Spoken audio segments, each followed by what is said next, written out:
اه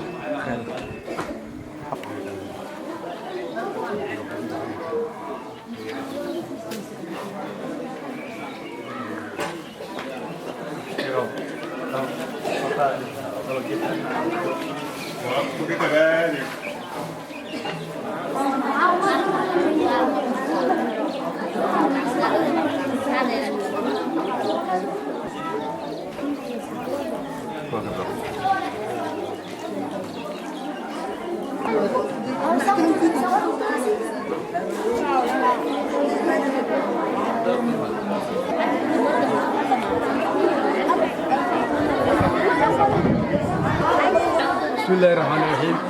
الحمد لله رب العالمين، ثم الصلاة والسلام على أشرف المرسلين سيدنا محمد وعلى آله وصحبه أجمعين. maanta waa maalin ciid Shawaal, waxaa mataqaanaa aad iyo aad u mahadsan ciddii soo bixisay fikradan.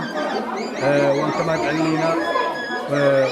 taariikhda maanta waxaa waaye hijriga kowdii Shawaal waaye, midaan taariikhdan kale iyadana waxaa waaye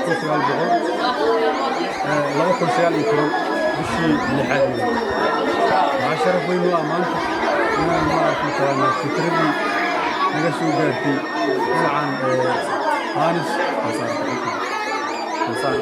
Ansaar International mataqaanaa maanta aan u qaybinay ardayda dugsiga diganaysay tuulada Geedabartaan. maasha Allah dhammaan waa gaarsiinay fikradii loogu talagalay. waxaan ka mahad celinaynaa aan u mahad celinaynaa intii sadaqadaas soo baxsatay. waxaan leenahay fashukran jamiilan aan leenahay, aan u mahad celinaynaa. sidoo kale waxaan rabnaa fikrada maanta waa ku guulaysan wixii ka dambeeya. waxaa arday dhiman uniformki in la arko arday la soo gaarsiiyo ay fara badan tahay. maxaa yeelay waxaa ku jiro nidaamka iskuulka iyo kala soocidda dadka meesha mataqaanaa wax ka barta ama ardada meesha wax ka barato ayaa mataqaanaa ay qiimeyn u tahay. macallinkan sharafay u tahay, ardaygan waxay koolnaagi u tahay. waxaan ku codsanayaa marka sida hadda u wanaagsan oo dhowr jeer sadaqad meesha loogu bixiyo in wixii ka dambeeya hadda mataqaanaa taakuleenta ay sii socoto. أقول قولي هذا وبالله التوفيق وشكرا لله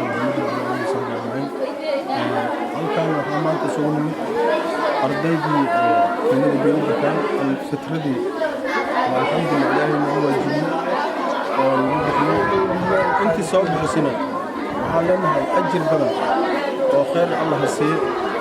waa sadaqadana sideedana waa mid jaari oo joogtay. waxaan leenahay marka inta ku soo kaalmayso ilaahay amaalkeeda oo khayr Allah siiyo.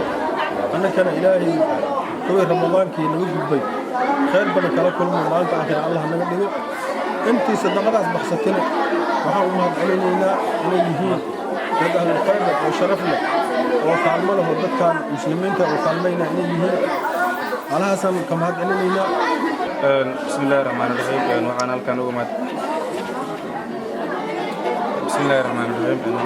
mahad celinaynaa hay'adda Ansaar International. waxaan idinleenahay Ansaar International jazakumullahu khayran. sida ujeeddaa maanta waxaa ardaydii dhiganaysa iskuulka Anis bin Xafiid loo qaybiyey fikradii ka timid Ansaar International. waxaan leenahay Ansaar International jazakumullahu khayran. aad u mahadsantahay.